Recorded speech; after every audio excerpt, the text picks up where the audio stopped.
সহজ জীবনযাপন আমাদেরকে সুখী ও সমৃদ্ধশালী করে তোলে, আর তাই আমি সবসময় এই সহজ জীবনযাপনকেই প্রাধান্য দিয়ে থাকি। আসসালামু আলাইকুম বন্ধুরা, আমি সিরাজু মনিরা আজকে চলে এসেছি আপনাদের সাথে আবারও নতুন গল্প নিয়ে, এবং সাথে রান্না করব মুরগি ও পেঁপে দিয়ে একটি মজার তরকারি। প্যানে আমি 6 টেবিল চামচ পরিমাণ সয়াবিন তেল দিয়েছি এবং দিয়েছি 1 বাটি পরিমাণ পেঁয়াজ কুচি এবং বেশ 8 থেকে 10টা কাঁচামরিচ ফেলে দিয়েছি। আর তারপরে দিয়ে দিলাম 1 চামচ পরিমাণ আদা বাটা, 1 চামচ পরিমাণ রসুন বাটা এবং 1.5 চামচ পরিমাণ জিরার বাটা। সাথে অ্যাড করেছি পরিমাণ মতো লবণ, 1 চামচ হলুদ, 1 চামচ মরিচের গুঁড়া, 1 চামচ ধনিয়ার গুঁড়া এবং অল্প সামান্য পানি, এবং এখন খুব ভালোভাবে এই মশলাটা কষিয়ে নিব। আজকে দেশি মুরগির গোশত রান্না করব, আর দেশি মুরগির গোশত রান্না হতে একটু সময় লাগে, তাই অবশ্যই মশলাটা আমি খুব বেশি কষাবো না, জাস্ট একবার একটু পানি দিয়ে কষিয়ে নিয়েই গোশতটা অ্যাড করে দিব এবং তারপরে একটু নেড়ে চেড়ে হালকা পানি দিয়ে ঢেকে রাখবো। মৃদু আছে এভাবেই রান্না হতে থাকবে বেশ কিছুক্ষণ।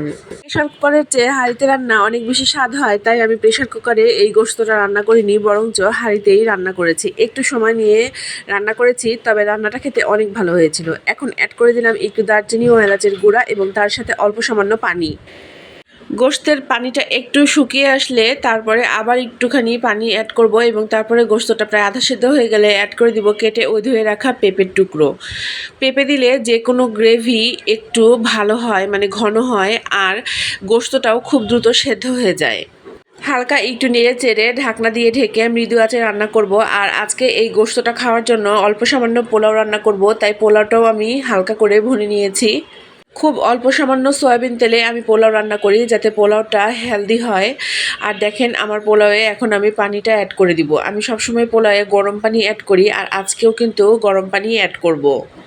তেজপাতা ও শুকনো মরিচ ফোড়নে আজকের পোলাওটা রান্না করেছি। তারপরে বেশ অনেকখানি পেঁয়াজ কুচি এবং মরিচ দিয়ে মরিচটা ভেজে নিয়েছি, আর তারপরে অ্যাড করে দিয়েছি ধুয়ে রাখা চালগুলো হালকা এখন ভেজে নিচ্ছি। আর চালগুলো যখন হালকা একটু বাদামি কালার হবে তখনই আমি পরিমাণ মতো গরম পানি অ্যাড করে দিব, আর তারপর হালকা নেড়ে চেড়ে একটা ঢাকুনি দিয়ে ঢেকে দিব এবং মৃদু আঁচে রান্না করে নিব।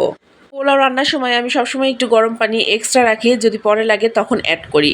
আর এদিকে আমার মুরগির গোশতটাও রান্না হয়েছে কিনা একটু দেখছি। যেহেতু এই মুরগির গোশতটা রান্না হতে একটু সময় লাগবে, দেখেন প্রায় অর্ধেকটা হয়ে এসেছে, আর একটু হলেই আমার গোশতটা রান্না হয়ে যাবে। আমরা মানুষ কোনো কিছুই মায়ের পেট থেকে শিখে আসি না, বরঞ্চ জন্মের পরে ধীরে ধীরে সমাজ থেকে, পরিবার থেকে প্রত্যেকটা জিনিস শিখে থাকি। রান্নাও ঠিক তাই। আমিও আগে একদমই রান্না পারতাম না, তারপর ধীরে ধীরে সবার কাছ থেকে একটু একটু করে শিখেছি এবং এখনও শিখে যাচ্ছি। সবার কাছ থেকে যত শিখতে পারবো ততই নিজেকে উন্নত করতে পারবো।